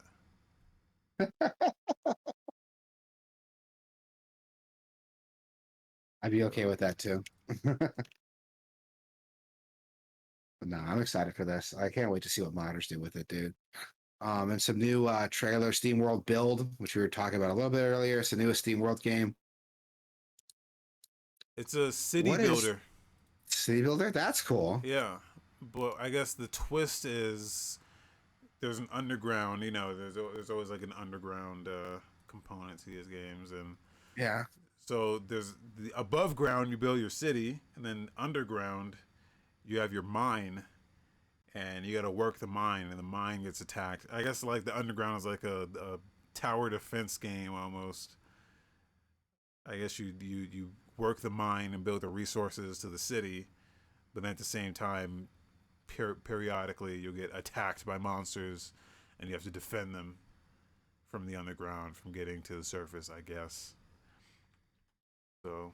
Really cool. I'm not really into city sims, but I don't know. This one has a kind of a twist that seems a little bit more interesting. Yeah. I mean, they've always done like interesting stuff. Like they kind of flipped the Metroidvania stuff Yeah, on its head to make SteamWorld Dig, and they had SteamWorld Heist, which was like a turn-based like stealth game, kind of. yeah, That was all super interesting. And the Hand of Gilgamesh, which is like an RPG. And they're all like really unique and have different mechanics to what you expect from those types of games. So it'll be cool to see what they do with build. Yeah, so far these guys have my attention. Like anything they put out, like gets my attention. And then we got a trailer for Hitman World of Assassination. yeah. So it's a rebrand. It's not totally a new game. It's a rebrand of, I guess, the trilogy. They're repacking it into one game called World of Assassination, and it's all three games in one package. And then on top of that, they're adding new modes called, I think it's called like Freelancer. I think is the new big thing, which I'm still not totally sure what that is exactly. But I think you just like take missions and do Like missions. daily challenge quests or something. I guess. I guess so. But they already had the elusive target thing, which is you can only attempt it once, and if you fuck it up, you can never do it again. Like they already Yeah. had those. Uh, so I don't know. Hitman's they're great games. They're great games. Yeah, they are. I got Uh, into them when they dropped Hitman 3 on yeah, Game Pass, which came with 1 and 2. yeah, So I got to get into them right from the beginning, and this is incredible. Like this scratches that itch because like it's an open area game, not open world, but it's an open area. So like it starts some event, you're on a timer, it's like kill this guy, and there's a ton of different ways you could do it. And it gives you a lot of freedom with how you want to go about it. You want to poison them, you want to drown them. But there's also like shit going on behind the scenes. Characters have like a schedule they maintain. yeah, So you could like get involved with some other shit that's going on. It's super cool. Like I really liked what I was playing through with this. And it's the kind of game that once you beat a level and it's like, oh, here's a new place you could start from. And here's some tips to like see some other cool shit that's happening when you were killing this guy. And it's like, oh, I want to play it again now. yeah. Giant Bomb had a cool series where they would like draw from a hat different scenarios, and like they would draw like, hey, here's the outfit you have to wear. You have to wear the clown outfit, and here's a weapon you have to use. You have to use a knife. And it's like, yeah, they just draw from a hat different like things, options that they have to do, and I love it's that. really cool. It's really funny. I love that. That's So so cool. you That have to works get so like, well to this game too. and you have to get super creative in order to like do that stuff. Because yeah, the outfit you wear is real important. Because some of them are more effective than others. Obviously, if you wear a clown suit, you're not going to be getting into certain areas as easily as if you wear like a securities outfit. So Yeah, and that's what's so cool about the game is that like it's got systems. I don't know what the term is. There's a term for it. It's got systems working on each other to like calculate like what you can do, where you can go, and it's so cool the way these systems work together. It's just like go do it, just go figure it out, and it's fucking dope, dude. Like it's really really cool the way this game plays. I loved it. I loved how I was playing. I gotta get back into it because I really liked what I was playing here, and now that they've consolidated it all into one big like thing with some extra content. Damn, I can't wait. I want to play it, dude. This is awesome. yeah, it's got me way more excited because if you remember, they're working on the 007 game. So Oh yeah, I forgot about that. it's got me That's gonna be super cool. excited for what they do for that because I've said this in the past, but GoldenEye has ruined fucking 007 games forever. Yeah, And Pud says GoldenEye is coming back. They're not doing a GoldenEye. Here's the problem with GoldenEye is it's a first-person shoot. It's like too action. There's nothing really James Bond about it. You know what I'm saying? 'Cause I agree. you forget that he's supposed to be a spy. You know, like like it's not. He doesn't just run up to motherfuckers and shoot the shit out of them. He's a spy. So like that's what I kind of want to see out of a 007 game is get more into the spy stuff. Because yeah, every 007 game after GoldenEye has been a straight up first person shooter, run in there and just kill everybody. uh, yeah, so I'm excited to see what they do with 007. It's gonna be Yeah, if they really put cool. like half the creativity in Hitman into 007, it's gonna be an excellent game. Yeah, He's not an assassin, right? Like I haven't played. he's not an I assassin. don't watch. He's a spy. Yeah, so So they can't do the same formula like eliminate this target, but there's some cool stuff you could do like reconnaissance, getting information, or yeah, like getting into a base and saving somebody. There's a bunch of stuff you can do with that. So it'll be cool to see like how they flex like their level design to work with the 007 property. Like it's got me excited to see what they do. Like my mind's tingling with like possibilities here, and I'm like, there's some cool shit there. yeah. So yeah, I'm shouts out to IO. Shouts out to Hitman. Oh yeah. They're Yeah, great at shouts what out they to do. IO for just making it. Yeah, they do one thing very, very well, Yeah, and they're okay with that. This goes back to what I've been saying, make a game that like a lot of people are gonna love and not everyone's gonna like, and IO like nails that with Hitman. yeah, Like this game is not for everybody. I could definitely see that. Like I think the average like this is the game is not for the people who play like Call of Duty or Madden every year. yeah. But it's got stuff there But it's just that's like really, really it's cool. like another like a Metal Gear or a Yeah, Splinter Cell. You know? that's why I got into it because like I was playing like Phantom Pain, not Phantom Pain. Yeah, Phantom Pain. And I was like, this game's so incredible. I wish there's more games like it. And you recommended Hitman, and it definitely Yeah, scratches that itch. It yeah, leans more on like the espionage stuff and less on the action stuff, yeah. but that's okay. When shit hits the fan, there's not a lot of ways to like gun your way out. You can't really gun your way out the way you can in Metal Gear. But But the options you have to like espionage though, yeah, yeah, the game gives you more than enough opportunity to like espionage your way in and out. So yeah, like if you get into a gunfight, like what's your problem? Like that's on you. yeah. You Oh can yeah. do it. You can do it if you're like You good. can. It's just not as easy as like Metal Gear. Yeah, But no, this looks cool. Like I can't wait to see what they do with 007. I can't wait for Assassination. I want to play it. Oh god, I got talking about it's got me want to play it again. Some game releases. January 30th, we got Black Firewall. Am I reading that right? Yeah. Black Firewall, all one word, for PC, PS4, PS5, Xbox One, and Series X. What is this? A first-person tragicomic adventure? Set in smart. Is that a smartphone?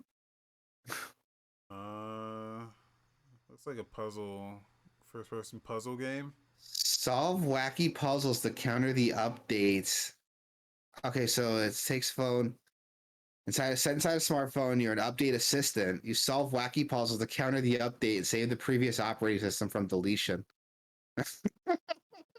Well, it's an interesting concept. I'll give it that. Yeah, I guess it's like I a might check this comedy out game. just for the. Yeah, I might check this out for the concept alone. This looks hilarious. Put that in the wish list. I Trek always to like puzzle Yomi. games.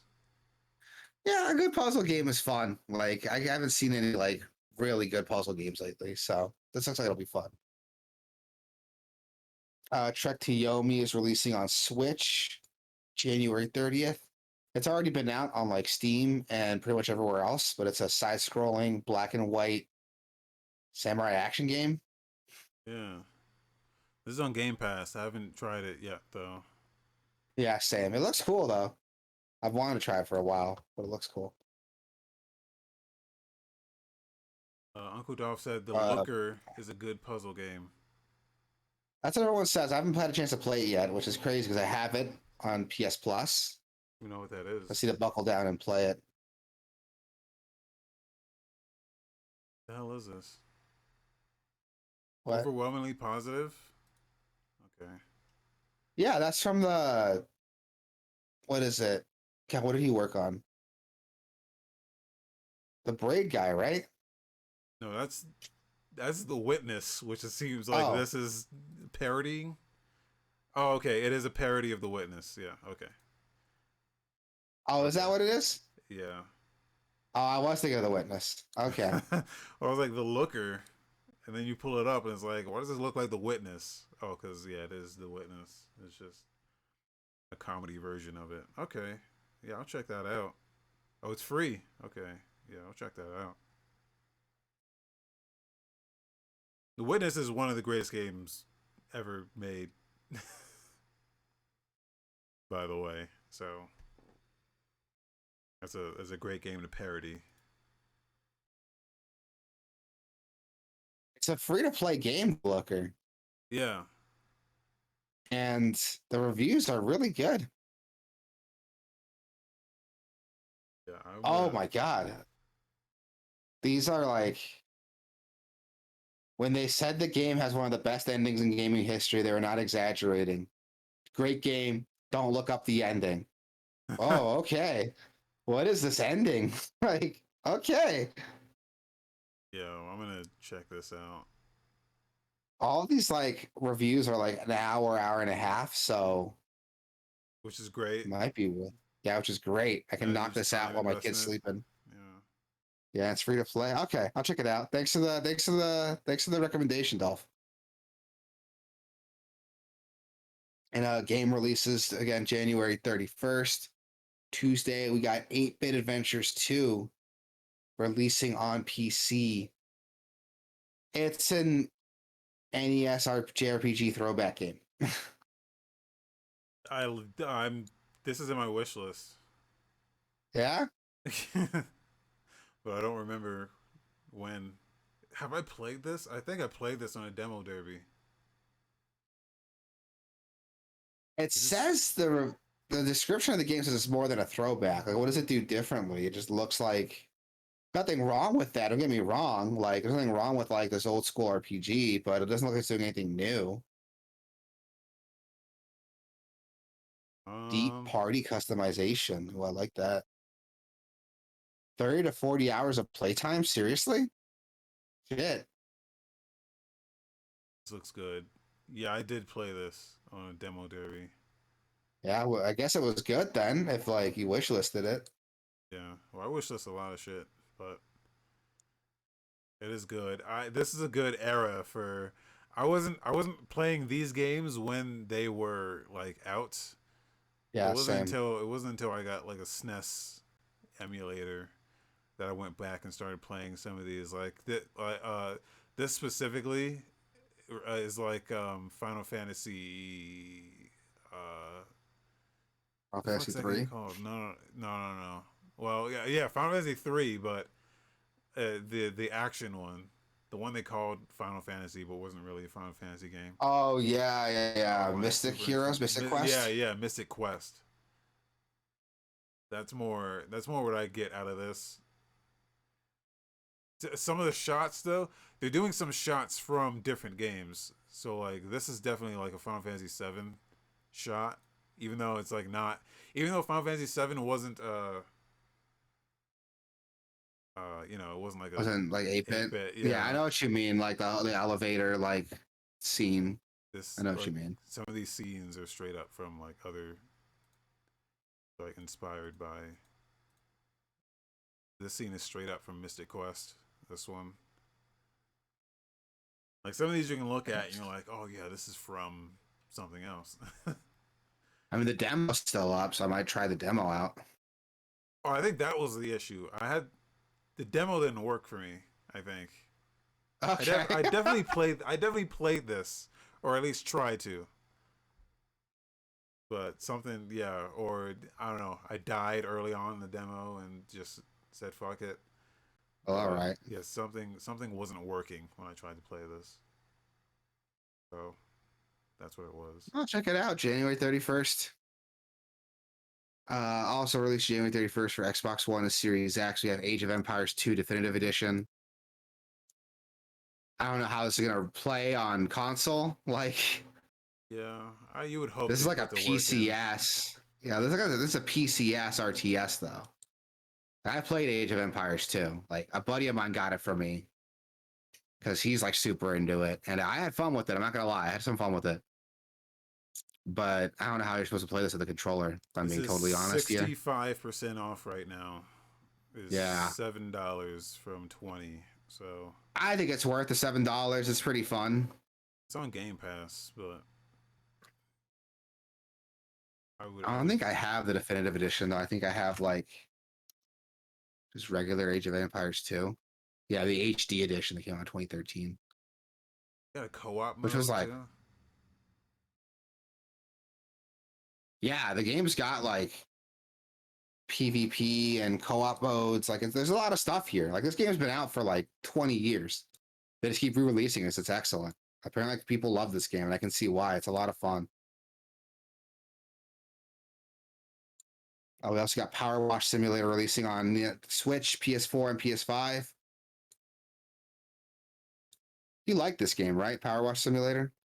It's cool. It's chill. You know, you can just kind of lose yourself in the doing the thing. It's like one of those games that's like weirdly satisfying. Check it out then. It looks like fun. It's on Game Pass, so. Yeah. Raiden 4 Cross Mikado Remix. Yes. It's a shoot 'em up. Yes. I really like the Raiden games. Yeah? Yeah.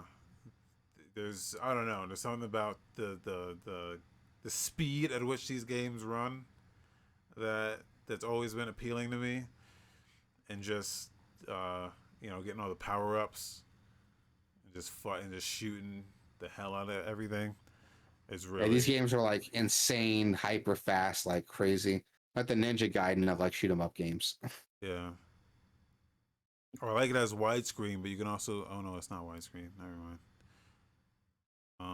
They call this vertical mode. It's called Tate mode.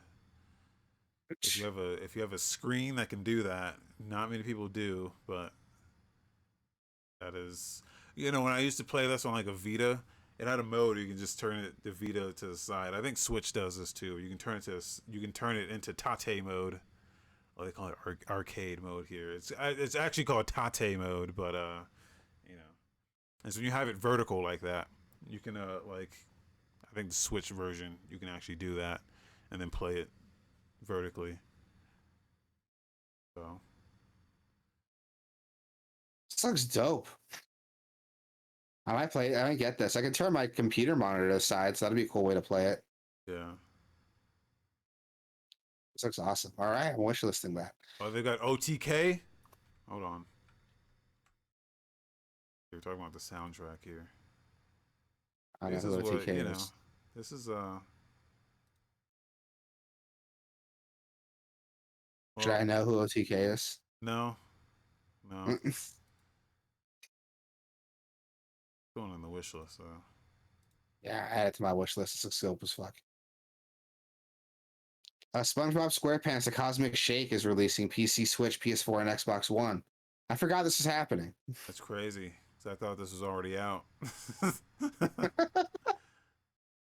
Now you're thinking of the what was that? That SpongeBob, the rehydrated game.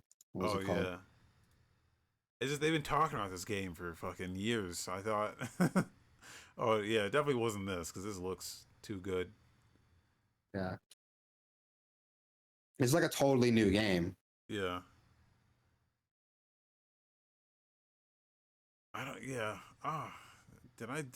I don't know if I like this art style. Is this like this is the style they use now, right? For like the movies and shit. I think so. Yeah, I don't I mean, like it's this. fine for a video game. Like, Yeah. I just prefer, I want them to do the real art style, from the cartoon. I know how you're gonna do that in 3D. You don't though. That's the thing. You do like the South Park thing. Ah, I hear you. I was supposed to do that in like a platformer though, You could do that. You could easily do that. like a 3D platform with a 2D art style. You could do well. You could do it like Demon Turf. Have you seen like Demon Turf? Oh yeah, yeah. It has like there's sprites that move in 3D. Okay, that could work. Yeah. I think it's a lot to ask for from like well, not really. If an indie studio can do it, I don't know why a big studio can't. Yeah. I don't know. There's ways you could do it.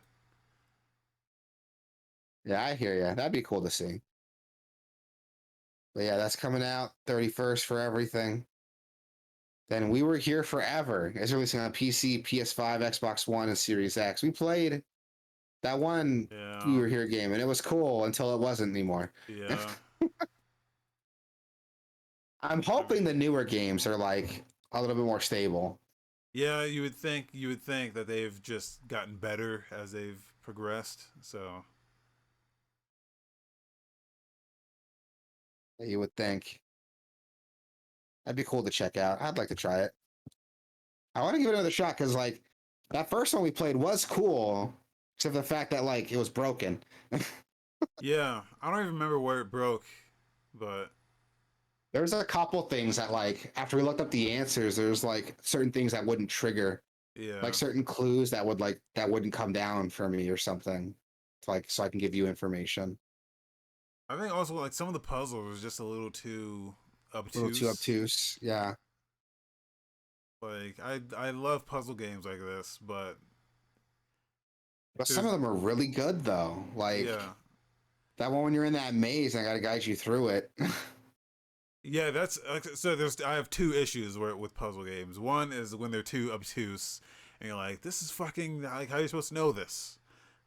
Yeah. That's one thing. But then the other thing is like you figure out the puzzle already, like in your head. You've already gotten the puzzle figured out, but then you have to do the thing in the game to like solve Oh it. yeah. And if that takes way too long, then I'm like, I don't want to do this. Uh, like I already know what the solution is, but you make it so hard to enter the solution that I just don't want to Yeah, do and it. the demo we played did both of those. Yeah, yeah, But some of the puzzles though were really, really good. Like there was some potential there. Like, yeah, I want to. I liked enough of what I played to give it another shot. yeah. Because yeah, we only played. That was that. There was it was their first one, so Yeah, it was the one we played. So and we have like 12 more. Not 12. I yeah, think it's like three maybe. yeah. Those would be cool to try out. February 1st, we got Football Manager 2023 releasing on PS5. It's already been on like everything, so Yeah. Now see, I that's guess the it's kind of quoting a game. PS5 That's the release. kind of game where I'm like, how do you do this on console? Because this is straight up just menus and shit. Yeah, it'd be great for mobile, I think, but not Yeah. console. Yeah.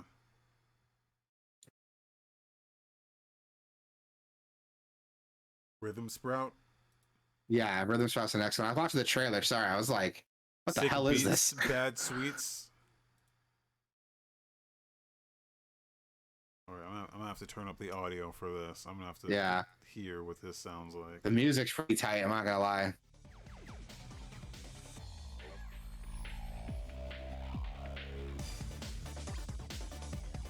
Okay.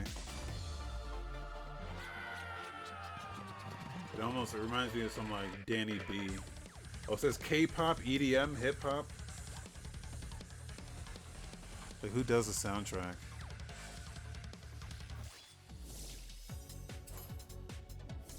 Oh yeah, that's fire. It doesn't say who did the soundtrack though. Well, it says it's like inspired beats, so I think it's done in house. Interesting. Yeah, all the music is crafted exclusively for the game. Wow. Well, let's go Yeah, on the wish list. this looks pretty cool, man. Like, that's why I got distracted. I was watching the trailer and I was like, oh, this is interesting. Yeah, I'm a And then sucker we for got, rhythm games, especially when they're doing yeah, something different. So like, it doesn't look really too different from like regular rhythm games, but it looks like it's nailing what it's doing very well. Like, yeah, more in the presentation of what it's doing, because at the end yeah, of the day, you're still just hitting buttons to a beat. yeah, But yeah, it looks like DJ Max, but with like a different aesthetic, yeah, and I'm okay with that. Then February 2nd, we got Chef Life, a restaurant simulator, releasing for PC, Switch, PS4, PS5, Xbox One, and Series X. And it's in the title, man. It's a restaurant simulator game. presented by Michelin. Wait, what? Michelin, I guess. I don't know. It's made by Michelin? It's not made by Michelin. It's just, I guess, sponsored by, in partnership with Michelin, Oh wow. the Okay. tire company. So you know it's authentic chef shit. Actually, Michelin also does food reviews. Do they really? Yeah, you ever heard of the Michelin star? No. You ever heard of, like, restaurants, like a 5-star restaurant? They're referring to the Michelin star rating. You really? Yeah. Well, that's interesting. I didn't know there was So, crossover between. so here's the history, right? They are a tire company. They're a French tile company. And I guess in French it's pronounced like Michelin, but I'm not gonna say that. Yeah. So they're a French tire company, right? And they got into food because their tires were so good, people weren't replacing them as often, so their profits were taking a hit. Like, how do we get people to drive more so they can wear out their tires and buy more from us? Like, oh, they're like, oh, I know. We'll recommend like restaurants that are out in the country, the French countryside, so you have to drive there and wear out your tire. What? Yes, seriously, swear to God, dude. That's where it comes from, and that's where it started. So it would make these recommendations. People would go like when you got like a Michelin shop or something, you'd get like a guide with like different places to take your car to eat, and they're always like out in the French countryside, so wear out your tires. And conveniently, it was like, oh, here's some like Michelin shops like right by these like restaurants, so you can replace your tire if it gets worn out.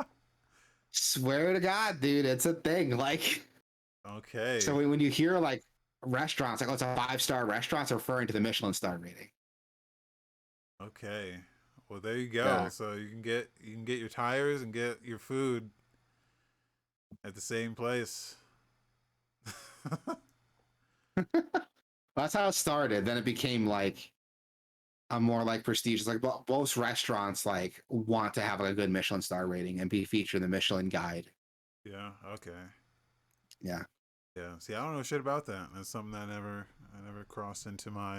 I learned about it like years ago from some random YouTube video. And I was like, huh, interesting. That's how this is an authentic simulator. Then it's got the Michelin star of approval here Basically. in partnership.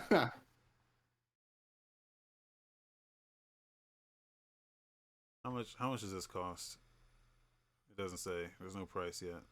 Okay. Yeah, there you go. You learn a little something. Apparently this comes out in February. Yeah. So Well, so for February 23rd, the show notes say February 2nd. I know what it says. Yeah, I know what it says. What this says 23rd for some reason. So All right, that's weird. oh, Whatever. maybe it's not. Maybe is it PC or is it? Maybe it doesn't happen on PC. According to the guide, PC, Switch, PS4, PS5, Xbox One, and Series X. Okay, well, I do not care enough to like look into it, if I'm being honest with you. yeah. So moving on, Deliver Us Mars is releasing for PC, PS4, PS5, Xbox One, and Series X. It's an atmospheric sci-fi adventure game where you explore Mars and recover a colony of ships stolen by the mysterious Outward. Like a survival crafting game, right? You explore Mars, craft equipment, solve puzzles. I don't see those as tags on this product. It says story rich, realistic. Maybe it's just like one of those walking A sims. point-and-click adventure, yeah. Yeah. This doesn't. And it's like, oh, I'm like scrolling through every trailer, and I'm just seeing her like climbing and walking around. It doesn't look very good. I'm gonna say that just off top. Visually, doesn't look very good. Yeah. If you told me it was like a claymation, I'd be like, okay, I can see that. And then I'll take back what I said. But if it's not, it doesn't look very good. Yeah. I mean, we'll see when it comes out. I don't want to shit on the game, but it's It's a $30 game. Ooh. Coming up next, we got Fashion Police Squad releasing on Switch, PS4, PS5, Xbox One, and Series X. I played this demo. It's fun. Yeah, it's like a shooter. Yeah, it's like an old school like boomer shooter. Yeah. Boomer. It's actually really cool. I love that term too, because like when you hear it, you're like, I get it. I know exactly what you're talking about. Like yeah. That's basically what it is. You're a fashion cop, and instead of like killing guys, you're like, that's out. Turning them fabulous.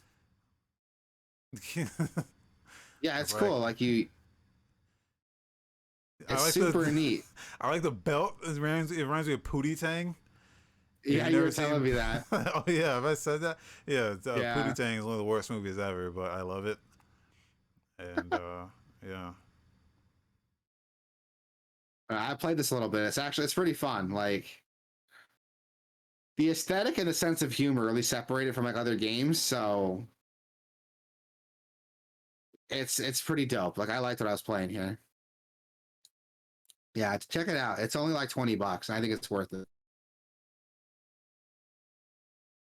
Life is Strange 2 is releasing on Switch.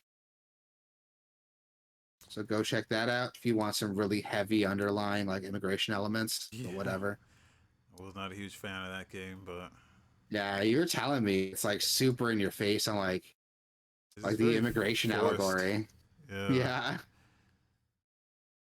Well, and also they're from like Seattle or some shit.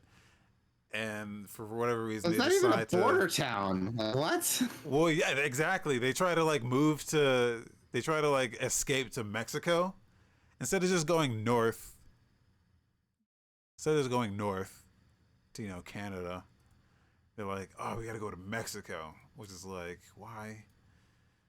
Anyway, yeah, that game is I think it's worth playing through, but why Seattle? Like, does Seattle have like a huge like problem with like racism against like Mexican Americans? Like, because I get that shit here in Tucson. We're like right by the border, so I get that like the back to your country shit all the time. But Seattle, really?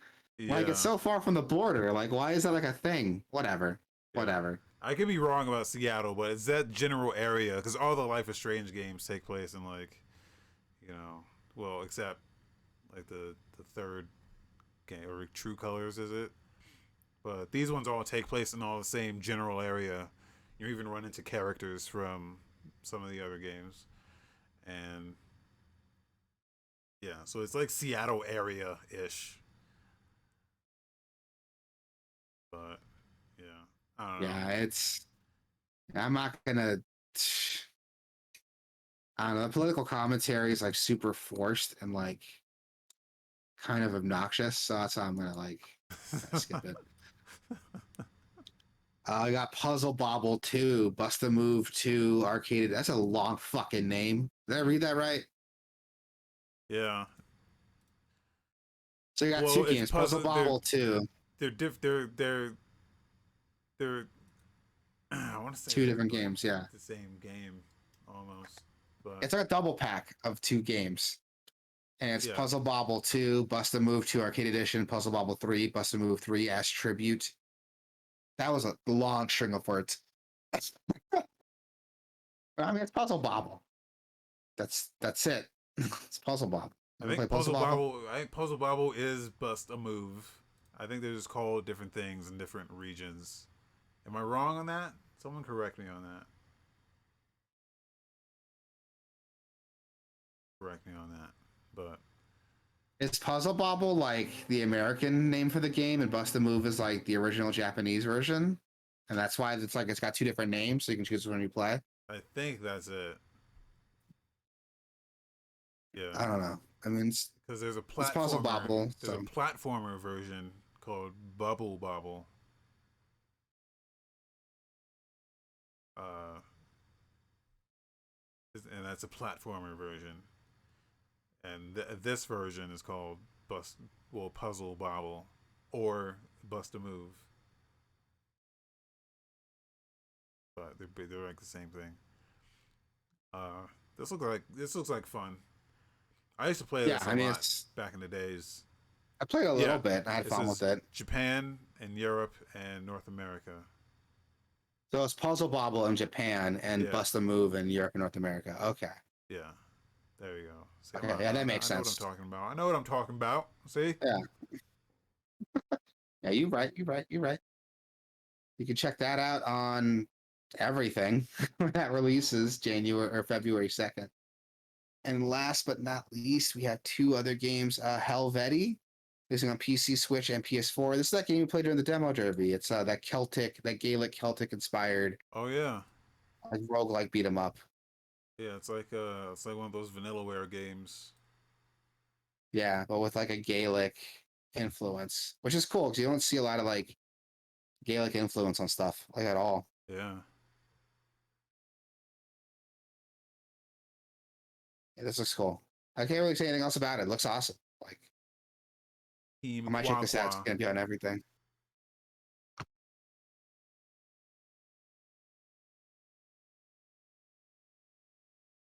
Yeah, this looks cool. I want to check this out. And we got Joe Wander and the Enigmatic Adventures releasing on PC, PS5, and Xbox Series X. Oh, I So also only played current gen, this. no last gen. Yeah, we played this in the demo derby too. I Oh think. yeah, Was was this it the good? one? No, No, it wasn't good. no, it was not good. Did we play this? I don't know. It might have been like a different section in the demo. I don't know. This looks really fucking boring. Yeah. This trailer is playing such exciting music, but it looks so boring, dude. Yeah. I like how a minute into the trailer shows him swinging on like his whip, and it changes to like different environments. Like, oh, look at all these places you can swing your whip from. Wow. You can swing your whip in the rainforest. You can swing your whip in the Aztecs mountains. Yeah, and like this looks really boring. And the music is supposed to make it sound exciting, but it looks boring as fuck. How much does this game cost? I feel bad shitting on it, but it looks boring, dude. Can't tell you. Okay. I don't think we played this. I feel like I did though, but it wasn't like this. I don't know. I played some. The one we played was like a Chinese game, and remember, like the options were fucked up. Oh yeah. I still don't know what that was about. Yeah. So I don't think it was this, but this seems even worse. You know, the one we played was like Tak and the Power of Juju. It wasn't that, but it was like a name that was kind of like Tak and the Power of Juju. Yeah. But it was Chinese. Yeah. I'm on the website for Joe Wanderer.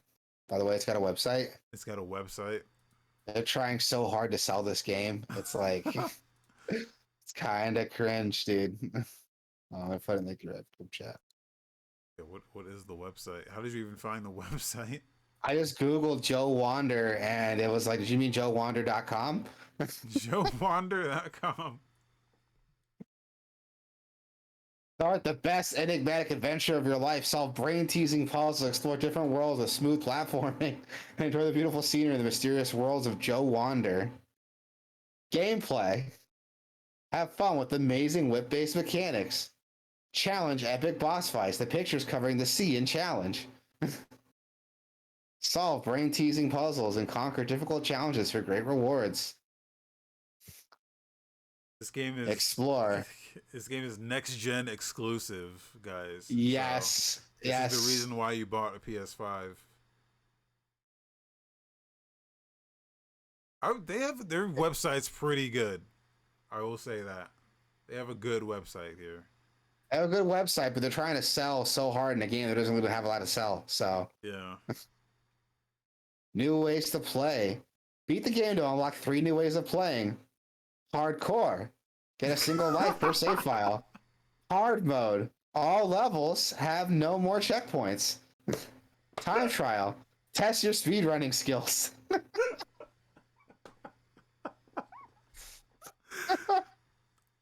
I like hardcore. Like there's a music ramp up too to be like, maybe put on some like metal for this whip-based puzzle game. I'm gonna put this in the wish list, dude. This is going man. This is going in the wish list. Oh, we ended on a banger. Hardcore. What? I'm gonna start on hardcore. Are there This enemies? How do you even die in this game? I assume like you fuck up a jump, maybe. Okay. That's my guess, at least. And that's gonna do it, man. That's everything. Thank you, everybody, for coming in, saying hi. Yeah. It was good to talk with you guys. Wasabi, man, tell people where they can find us.